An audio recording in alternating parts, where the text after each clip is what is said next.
The music made me do it. That's what Ronald Ray Howard claimed. Now, the officer's widow is suing Tupac and his record company for $100 million.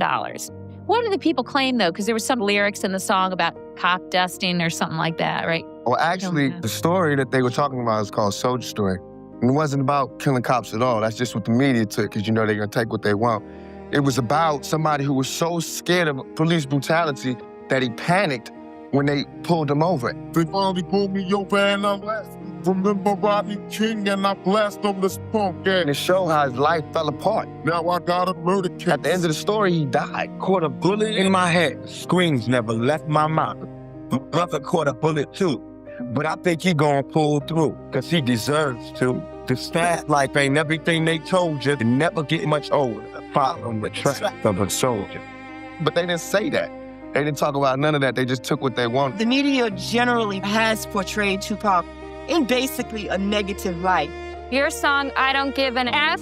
I start the song out sitting in a paddy wagon and the cops are bragging about beating up another brother. What that shows is what the media on any day is able to show you about anyone's life. And in reality, people live their life on a day-to-day basis. So I feel like my job is to tell a story, the whole story, and I can't censor it. Whatever you say, censor it or making it right, it's still censoring it. You know, we all got to have the knowledge of what's going on, and that's what I'm trying to do.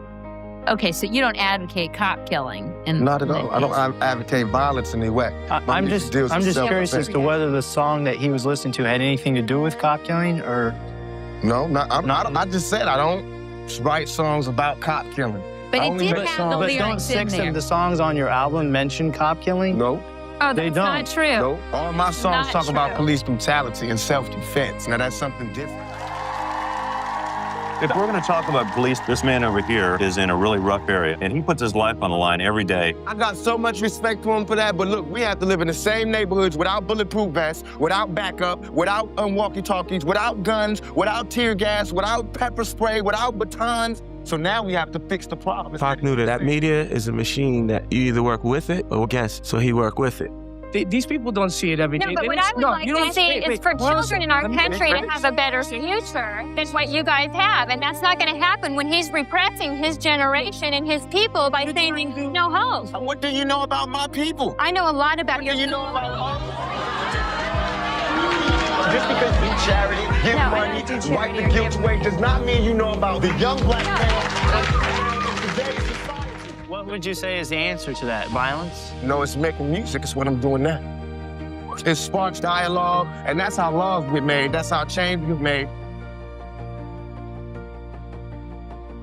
If I die or whatever, it can happen.